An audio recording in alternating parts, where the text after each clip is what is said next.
앞에서 설계 값들이 참조 호선에, 그러니까 여러분들의 설계 기준 값들이에요. 설계 기준 값들이 어떻게 나왔는지를 얘기를 했고, 그거를 실제 여러분들이 설계해야 되는 배에서 어떻게 반영할지를 얘기를 했어요.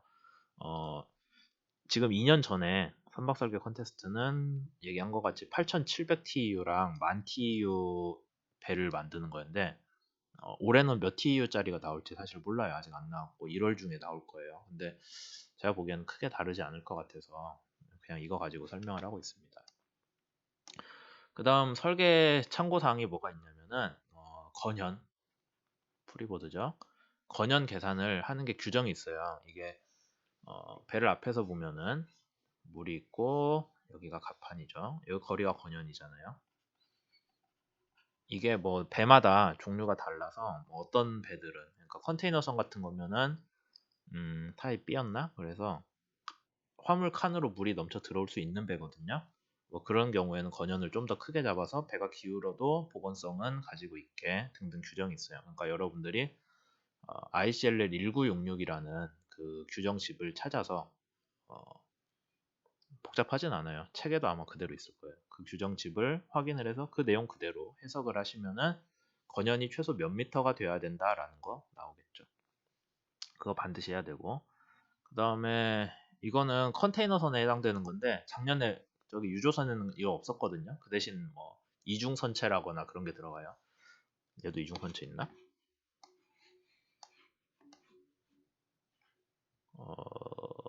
이중선체 기본 적용일 것 같은데, 왜냐하면 컨테이너선이 밸러스트 탱크를 만들다 보니까 이런 식으로 밸러스트 탱크가 들어가거든요. 그래서 알아서 이중선체가 되긴 하는데, 하여튼 그거 말고 여기서 얘기하는 거는 CSS는 컨테이너들이 이렇게 쌓여 있으면은 얘네들 어떻게 묶을 건지예요. 네, 그러니까 움직이지 않게 고정해 주는 거. 배 의장 측면에서 이거는 중요하죠.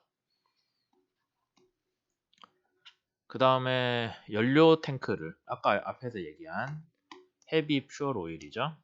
HFO를 담는 탱크가 아까 8,000제곱미터인데 이게 배 바깥 면에 닿아 있으면 안 되거든요. 그러니까 여러분들이 배를 옆에서 보면은 뭐 이런 식으로 생겼다. 뒤에 프로펠러 있고 대충 그려서 죄송한데 연료 탱크가 이렇게 있다고 하면은 이 연료 탱크랑 배의 실제 벽면이랑 서로 거리가 항상 떨어져 있어야 돼요. 그래야 이쪽에 구멍이 나도 연료가 바로 누출이 안 되겠죠. 이 간격이 있으니까 밑에 구멍이 나도 연료 탱크가 직접 데미지를 입지 않거든요. 그래서 거기에 대한 규정이 마폴이라고 해서 여기 있는데 한번 읽어보시면 뭐 수업 때 이거는 근데 설명을 다시 할 거예요. 미리 읽어보셔도 되고 수업 때 기다렸다 보셔도 되고 아니면은 작년도 수업 자료 찾아보셔도 그대로 있어요. 유조선용이긴 하지만 규정은 제가 알기로는 똑같나? 그럴 거예요. 어쨌든 그래서 연료 탱크가 최소한 벽에서 얼마 정도 떨어져 있어야 된다라는 규정을 따라가야 된다라는 거.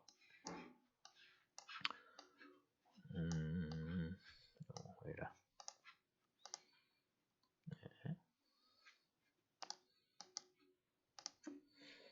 그 다음에 스테빌리티, 배 안정성이고 이것도 관련 규정이 있어요. 그래서 그 규정 찾아보시면은 뭐 짐을 어떻게 실었을 때 얘가 얼마나 기울어도 괜찮다 그런 거겠죠. 아니면 지제트 커브에서 여러분들 지제트 커브 기억날까 싶은데 얘가 경사각이잖아요. 그 다음에 얘가 모멘트암 길이고 지제트가 모멘트암 거리죠. 밑으로 나오고 그래서 뭐 얘가 요래요래 해주면은 이거 곱하기 뭐 얼마 하면은 배를 기울이는데 드는 에너지고 하는 거 있잖아요. 네, 거기에 대한 스테빌리티 분석을 해주셔야 되고 그 다음에 노미널 이건 뭐 컨테이너 많이 실어야 되는 거고 따로 할 얘기 없네. 그 다음에 적용을 할 필요가 없는 게 화물 실는 거랑 관련한 것들 하지 마시고 그 다음에 발라스트 워터 평행수 교환인데 이건 환경 문제거든요. 네, 그런 거 하지 말라고 돼 있고 LNG로 가는 것도 할 필요 없다고 되어 있는 것 같네요. 제가 보기에. 왜냐면 LNG로 하면 EEDI가 낮아지기 때문에 그거 하지 말라는 것 같은데. 그 다음에 혹시라도 다른 규정들이 있다면은 최신 규정을 쓰라는 거예요. 그러니까 여러분들이 KR 가셔가지고 컨테이너선 관련 규정을 한번 쭉 훑어볼 필요는 있죠. 근데 그게 어떤 거 기준이냐면은 이게 나올 때 기준, 이게 지금 19년 자료니까 지금 말로 하자면 2020년 1월에 계약되고 2021년 1월에 킬 레잉이 들어가거나 아니면은 2021년 7월에 인도되는 배에 적용되는 기준을 써라라는 거거든요. 네, 뭐 하나 설명을 하자면은 킬 레잉은 저기 실제로 배 만들려고 할 때 도크에다가 그러니까 밖에서 부품들 쪼물쪼물 만드는 거 말고 도크 비워놓고 거기에다가 철판 딱 놓고 이게 100킬이다, 미판이다라고 하고 시작하는 그런 기준이에요. 생산이라고 보면 도크에 생산 들어가는 네, 그게 킬 레잉이고 뭐 그 전에 하는 거 스틸 커팅 그런 것도 있긴 한데 그 다음 거죠. 하여튼 메인 이벤트 중에 하나입니다. 그래서 거기에 적용되는 룰이 추가로 있다면은 KR 기준으로 따라가라라는 거예요. 뭐 대표적인 게 안전 연구 같은 거, 저기 탈출용 뭐 장비들 있잖아요. 그런 것들 배치라거나 아니면은 배 조종 성능 IMO 기준으로 안전 아니면 조종 지금 생각나는 게 그 정도밖에 없는데 뭐 등등 있어요. 몇 가지 여러분들이 더 찾아봐서 많이 적용할수록 좋겠죠. 이런 룰들을. 그래야 설계가 좀 성실하게 된 것처럼 보일 테니. 그 다음에 에너지 세이빙 디바이스는 연료 절감 장치인데 이거를 요새는 이걸 적용 안 하면은 아마 EEDI 못 맞출 거예요. 지금 EEDI 페이지 2라서 아마 이거는 좀 고려를 해보셔야 될 겁니다. 근데 수업 때 자세히 얘기를 할게요. 이게 뭐 여러분들이 ESD를 직접 개발할 거는 아니고 수업 내용에 포함되지도 않아요. 그냥 대충 뭐 어떤 장비를 설치를 하면은 몇 퍼센트가 줄어드는 게 알려져 있다. 따라서 우리는 설치를 했을 때 몇 퍼센트 줄을 걸로 기대를 한다. 그 정도만 쓰면 될 것 같아요. 제 생각에. 그래서 여기까지 설명을 했고요. 이제 좀 여러분들 실제 수업 내용이랑 엮여서 정말 중요한 건데 여러분들이 선박설계 컨테스트를 나가든 나가지 않든 보고서는 똑같이 써야 돼요. 네. 그 보고서에 반드시 들어가야 되는 게 뭐냐면은 배 라인즈 여러분들 선도라고 해서 선박 계산 때 배우나 뭐 설계 때 배우나 하여튼 그 배 이렇게 라인들 있잖아요. 생긴 거. 그러니까 배 형상을 여러분들이 그려야 된다는 거예요. 물론 없는 거 그리라고 하진 않고 기준선 정도는 하나 어떻게 찾아서 드릴 거예요. 기준선의 선도를 드리면은 여러분들이 그거를 프로그램 가지고 잘 주물러서 목표하는 배 길이, 폭, 흘수, 뭐 배수량 등등을 만족하는 라인즈를 그려서 제출을 하셔야 되는 거예요. 그 다음에 나오는 게 GA라고 합니다. 일반 배치라고 하는데 배 안에다가 뭐 컨테이너는 어떻게 싣고 엔진은 어디에 붙어 있을 거고 뭐 연료 탱크는 어디 붙어 있을 거고 그거를 다 그려서 내야 돼요.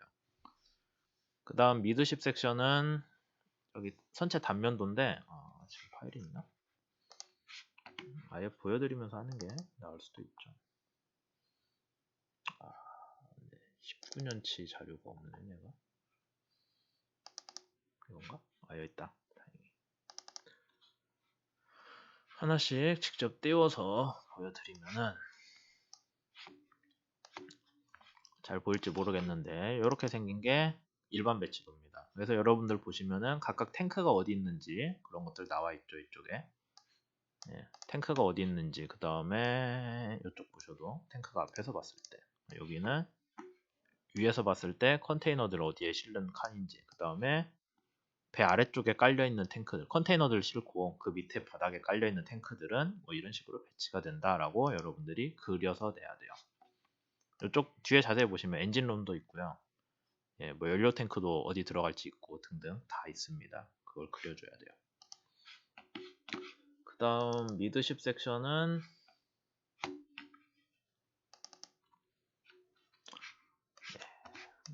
미드십 섹션 이렇게 그려지고요. 뭐 이제 몇 군데 더 있죠. 뭐 아마 구조 설계 수업 때 배울 것 같은데 이런 식으로 배 중앙면, 중앙 단면을 잘라서 거기에 트랜스버스 웹이라고 하는 구조재들, 가로 방향 구조재들 배치된 거, 그 다음에 여기에는 그냥 이게 보통 섹션인데 자세히 보시면은 얘도 왼쪽 거랑 거의 비슷해요.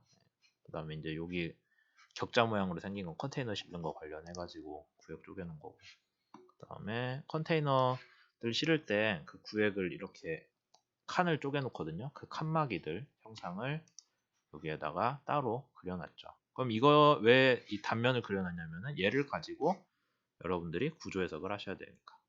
그 다음에 이거 형상도 사실 그 설계하는 규정이 있거든요. 그 규정대로 됐다라는 걸 보여줘야 돼요. 어쨌든 그래서 도면은 요 세 가지는 도면을 그리는 거예요. 배의 도면. 네, 그런 식으로 되고 라이트 웨이트 에스티메이션은 여기에 자료에 없네요. 이거는 경화 중량 추정.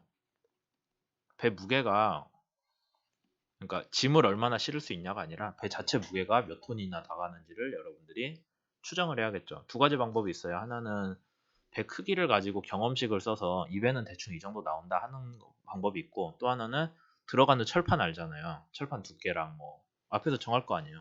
배 형상 정할 때. 그거 가지고 역산을 해서 대충 맞추는 방법이 있습니다.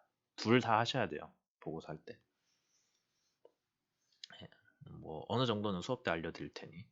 그 다음에 요거 됐고, 탱크 캐퍼시티 플랜은 GA랑 같이 묶여서 가는 건데 연료 탱크 어디에 얼마나 배치할지, 얼마의 용량으로 그거예요. GA에서 그러니까 얘가 정해지면은 GA에 반영이 되겠죠. 같이 하시면 되고. 그 다음에 이것도 GA랑 같이 가야겠죠. 컨테이너 얼마나 실을지 됐고, 프리보드 계산 아까 얘기했죠. 배 위로 얼마나 올라오는지. 그러니까 그런 것들에 대해서 결과값, 뭐 예를 들자면 우리 배는 프리보드 14m다. 걔는 어떻게 구했다. 이런 거에 대한 설명들이 보고서에 들어가야 된다는 거예요. 그리고 의장수는 사실 전혀 어려운 건 아닌데 그냥 배 크기에 따라서 어느 정도 큰 체인이나 그런 게 들어가서 체인이 저기 닷 내려가지고 배 정박시킬 때 뭐가 얼마나 들어가야 된다 하는 그거 정하는 거거든요.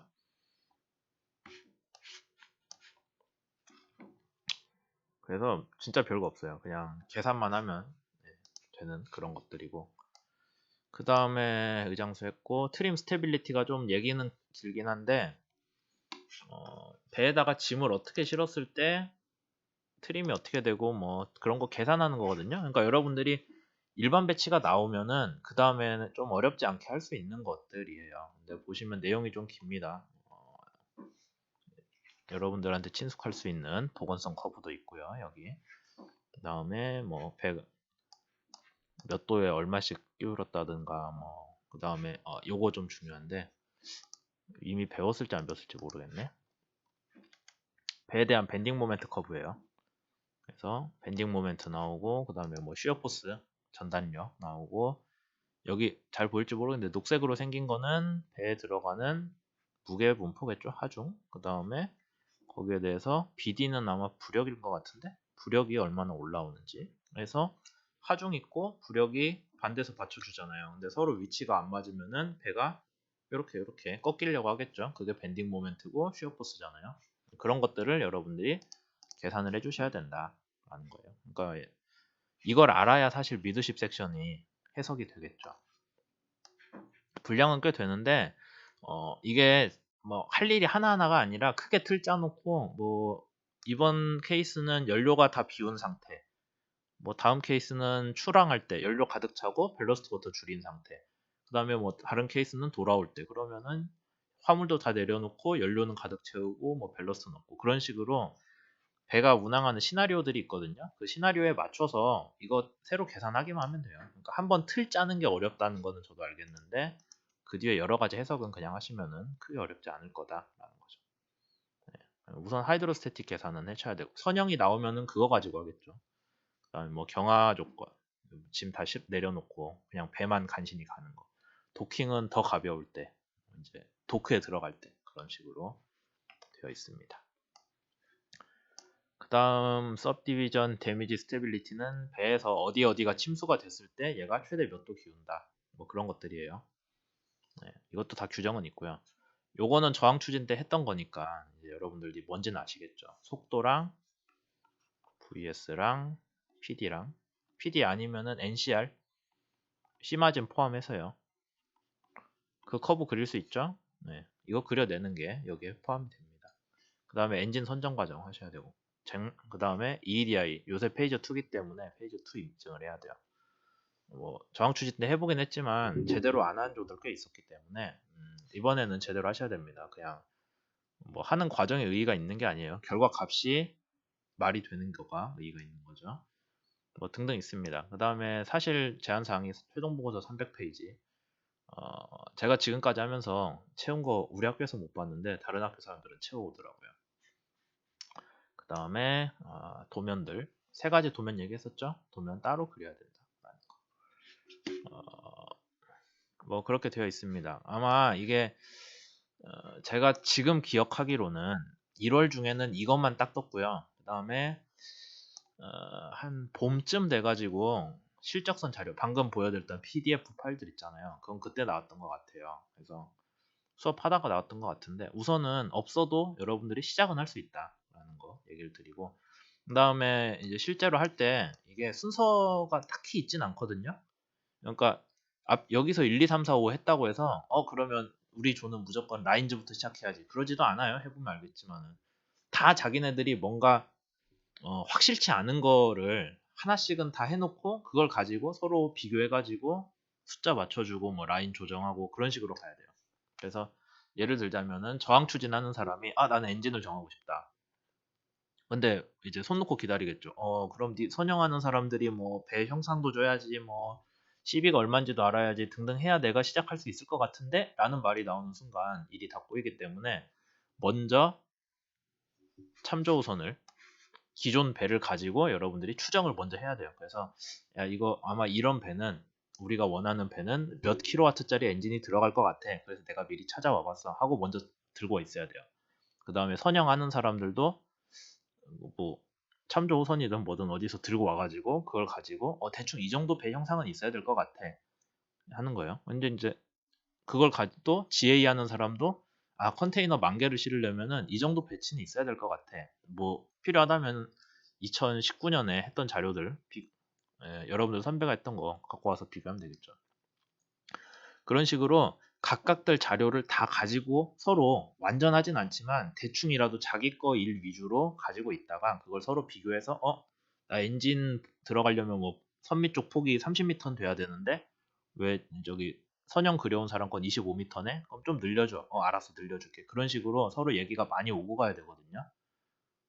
예, 진짜 많이 오고 가야 됩니다. 그런 상황이라는 거 여러분들이 알아두시면 되고, 이제 3월에 수업 시작하면 당연히 이런 거 얘기를 위주로 하겠지만은 미리 준비하시는 조가 있다면은 제가 기쁜 마음으로 도와드릴 테니까 뭐든지 물어보시면 되겠습니다.